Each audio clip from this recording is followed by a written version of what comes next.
अखिलेश यादव को करहल की जनता से प्यार नहीं, गिरजानंदन। करहल की जनता से प्यार होता तो विधानसभा करहल से इस्तीफा नहीं देते अखिलेश यादव। यूपी में होने वाले विधानसभा उपचुनाव को लेकर सरगर्मियां तेज हो गई हैं। पार्टियों ने एक दूसरे पर तंज कसना शुरू कर दिया है। भाजपा के ऊंचा मंडल अध्यक्ष गिरजानंदन शाक्य ने सपा पर तंज कसते हुए कहा कि अगर अखिलेश यादव को करहल की जनता से प्यार होता तो विधानसभा करहल से इस्तीफा देकर कन्नौज नहीं जाते अखिलेश यादव। और क्या कुछ कहा है मंडल अध्यक्ष गिरजानंदन शाक्य ने, देखते हैं इस खबर के जरिए। मैनपुरी से संवाददाता अर्जुन सिंह की खास रिपोर्ट। नमस्कार, मैं अर्जुन सिंह और आप देख रहे हैं live TV express news channel. अभी हम मौजूद हैं विधानसभा के रेल में उपचुनाव है और हमारे साथ मौजूद हैं जो यहाँ के मंडल अध्यक्ष गिरजानंद शाक्य जी मौजूद हैं। हम उनसे बातचीत करेंगे क्योंकि आज जो करहल विधानसभा में टिकट फाइनल हुई है उसके बाद कहीं ना कहीं सरगर्मियां जो चुनाव की हैं वो और तेज हो गई। आपको पता ही है कि क्योंकि पहले अभी तक जो समाजवादी का गढ़ माना जाता था, समाजवादी की पार्टी में जो हाथ में जो सीट रहती थी उस पर अब कहीं ना कहीं फूफा और भतीजे की लड़ाई होने जा रही है।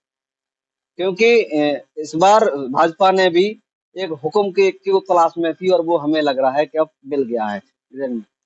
बिल्कुल भैया, आपने बिल्कुल सही कहा। हमें भाजपा को जो प्रत्याशी इस समय शीर्ष नेतृत्व ने दिए हैं, मैं शीर्ष नेतृत्व का धन्यवाद और आभार व्यक्त करता हूं कि इस समय करहल के उपचुनाव में अनुजेश प्रताप सिंह यादव बहुत ही मजबूत, दमदार और शानदार प्रत्याशी हैं। हालांकि प्रचार के लिए उन्हें समय बहुत कम मिला है। संगठन हमारा पूरी तरह से बूथ स्तर से लेकर और विधानसभा तक पूरी तरह से चुस्त और दुरुस्त है।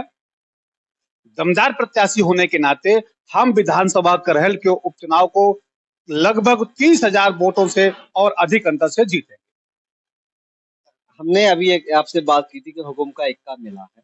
इससे पहले आपने देखे हैं, तमाम चुनाव देखे हैं, क्योंकि यादव प्रत्याशी शायद है भाजपा ने नहीं पाया और कहीं ना कहीं उनका जो सहबई परिवार है उससे नाता भी है। तो अगर इसमें टक्कर होगी तो क्या रहेगा, चुनौतियां क्या रह सकती? देखिए, चुनौतियां भाजपा के लिए इस समय कोई चुनौती नहीं है। भाजपा से ही श्रीमान सुब्रन सिंह यादव एक बार प्रत्याशी रहे और वो करहल विधानसभा से चुनाव लड़े और चुनाव जीते। ऐसा नहीं है कि करहल से भाजपा चुनाव नहीं जीती है। करहल से भाजपा चुनाव जीती है और इस बार यादव दमदार प्रत्याशी होने के बाद चुनाव जीतेंगे।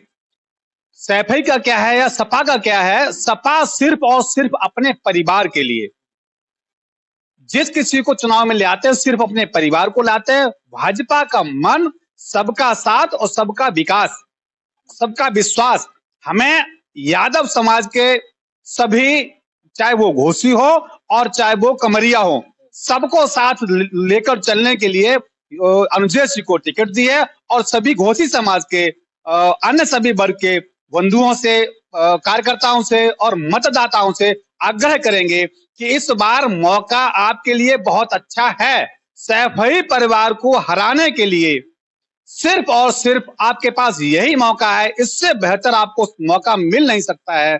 आप केवल परिवार की राजनीति से हटके बाहर निकल के आइए और अपने कमरिया समाज के अनुजेश प्रताप यादव को वोट देकर भारी बहुमत से विजयी बनाएं। अच्छा, देख जी, अब आपने ये बात कर दी है। अब बात करते हैं हम दलितों की।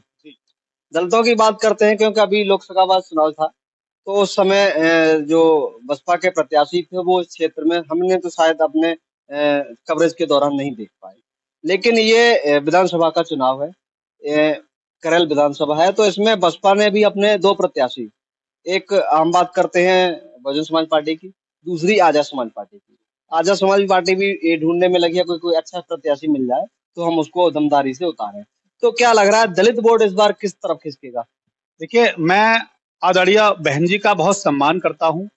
उन्होंने शाक्य समाज से अपने प्रत्याशी को उतारा है, उनका नामांकन भी हो गया है। लेकिन आज जो मतदाता हैं उनके मन में सीधा सा ये रहता है कि हम उस व्यक्ति को वोट करें, वो चाहे किसी जाति के हो, वो चाहे किसी धर्म के हो, जो उनके साथ, उनके सुख में, उनके दुख में रहकर उनकी समस्याओं को सुने और उनका समाधान करे। ऐसे बसपा ने जो प्रत्याशी उतारे हैं वो पहले तो बाहर के हैं, उनकी विधानसभा बाहर है, अपनी विधानसभा से अलग है। हमारे जो प्रत्याशी हैं लोकल के हैं, वो सबकी दुख में सुख में आना जाना उठना बैठना बना रहता है, क्योंकि उनकी माता जी पहले से घिरोर विधानसभा से 2 बार विधायिका रही हैं, तो उनका यहाँ सबसे करीबी और दिल का रिश्ता है। इसलिए अनुज जी के लिए हमारे लिए बहुत अच्छा ये मौका है। सभी दलित वर्ग, वो चाहे किसी जाति के हों, अधिकतर इस बार भाजपा को मतदान करेंगे। आप भी शाक्य समाज से आते हैं और बसपा ने भी शाक्य प्रत्याशी उतारे हैं, तो क्या लग रहा है आपका शाक्य समाज किस तरफ जाएगा? मैं आपको बता दूं, करहल विधानसभा में पिछली बार भी शाक्य समाज अधिकतर भाजपा के साथ रहा। 3-5 कुछ वो इन्होंने जो भ्रांतियां फैलाई, जिसमें उन्होंने कहा कि संविधान खत्म कर देंगे, आरक्षण खत्म कर देंगे, संविधान बदल देंगे, ये सारी बातें भ्रामक बातें पब्लिक में ले आए। पब्लिक कहीं न कहीं भ्रमित हुई। अब सब जान चुके हैं कि इनका जो झूठ का पुलिंदा है वो पूरी तरह से खत्म हो गया है।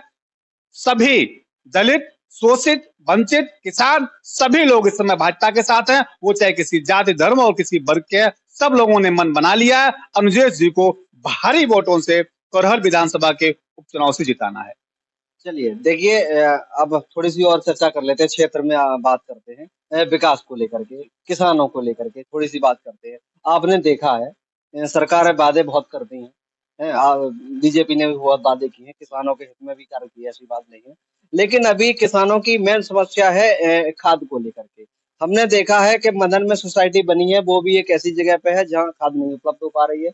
उसके बाद एक कोडिया नंगला कंचन पे सोसाइटी बनी है, उसकी भी खाद वहां पे उपलब्ध नहीं हो पा रही है, ओछा में बांटी जाती है। 3 सोसाइटियों की एक ही जगह खाद बांटी है, जिससे किसानों को बहुत ज्यादा समस्या होती है।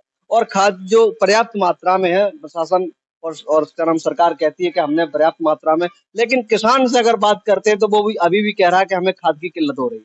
भाई साहब बिल्कुल ठीक बात, आपकी बात को मानता हूं, लेकिन कुल मिला के ये है कि क्योंकि ये समय ऐसा है, इसमें कई फसलों की बुवाई एक साथ होती है, इसलिए खाद की 3-5 कहीं न कहीं समस्याएं तो हैं, लेकिन इतनी समस्या नहीं है। यहाँ पे क्या है कि जो आप बता रहे, ओछा में एक जगह खाद बट रही है।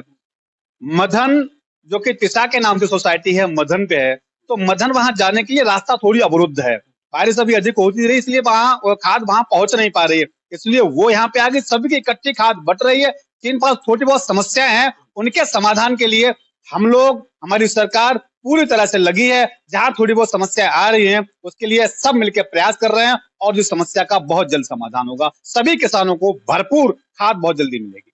सूबे के मुखिया ने अभी ट्वीट कर एक जानकारी दी थी कि अपने जितने भी जनप्रतिनिधि हैं, वो अगर कहीं गड्ढा है जो सड़क में, उसको प्रशासन को अवगत कराएं, वो गड्ढा मुक्त किए जाएंगे। तो क्या लग रहा है आपके क्षेत्र में कुछ हुआ है? हमारी जो सड़क है, आप जिसमें निकल के आए हैं, मुझे लगता है इसमें थोड़ा बहुत गड्ढा था, पिछले अभी लगभग 1 महीने पहले उस पर काम हुआ, छोटी बहुत टूट फूट रह गई, तो वो पूरी तरह से दुरुस्त हो गई है। हमारे यहाँ किसी सड़क में अब कोई गड्ढा नहीं है जी। चलिए, बहुत बहुत धन्यवाद आपका हमसे बात करने के लिए। जैसा कि आपने देखा, मामला बहुत दिलचस्प होने जा रहा है, क्योंकि इस बार यादव प्रत्याशी भाजपा ने भी उतार दी है, और कहीं ना कहीं एक रिश्तेदार जो है, हमने आपको पहले ही बताया है, फूफा और भतीजे की इस बार लड़ाई होने जा रही है। अब देखना ये है कि कौन किस पे भारी पड़ेगा। फूफा सब पे भारी, भतीजा भतीजा है और फूफा सब पे भारी, क्योंकि फूफा की जो राजनीति है वो जमीन से जुड़ी हुई है। ये तेज प्रताप जी जो सपा के प्रत्याशी हैं, कभी पब्लिक में नहीं दिखते हैं, कभी ग्राउंड पे नहीं आते हैं, ये केवल एसी में बैठ के बनने वाले प्रत्याशी हैं। इन्हें जनता पहले भी नकार चुकी है, इसीलिए बार बार सैफई के लोगों ने कभी इन्हें कन्नौज भेजा, उसके बाद इधर से उधर कर रहे। केवल उनके घर में एक यही इस समय ऐसे व्यक्ति बचे थे जिनके पास कोई जिम्मेदारी नहीं थी, इन्हें दिया है तो जनता अब इन्हें करहल से भी नकार देगी ना। आपने कहा कि कहीं से जिम्मेदारी नहीं दी गई थी, अखिलेश कन्नौज से चुनाव लड़े थे, इनको टिकट कहीं नहीं दी गई, तो क्या उन्हें पता था कि हाँ ये करहल हमारी विधानसभा खाली होगी, उसके बाद हम इनको यहाँ चुनाव लड़ाएंगे? ये यहाँ की पब्लिक के साथ धोखा है। पब्लिक ने, मतदाताओं ने जो वोट दिया था वो अखिलेश जी को दिया था। अखिलेश को यहाँ की जनता से प्यार नहीं है। अगर जनता से प्यार होता तो मैनपुरी की करहल विधानसभा से इस्तीफा नहीं देते। अगर उन्होंने इस्तीफा दिया है तो जनता इसका उन्हें जवाब देगी कि हमने विधायक आपको बनाया था, इसलिए नहीं कि आप इस्तीफा दें और कन्नौज चले जाएं। उन्हें यहाँ की पब्लिक से प्यार नहीं है तो उनकी पब्लिक भी उनसे प्यार नहीं करेगी और उन्हें समाजवादी पार्टी उनके प्रत्याशी को जड़मूल से नकार देगी। चलिए, बहुत बहुत धन्यवाद आपका हमसे बात करने की। और भी तमाम ऐसी खबरों को देखने के लिए हमारे साथ बने रहे। तब तक के लिए नमस्कार।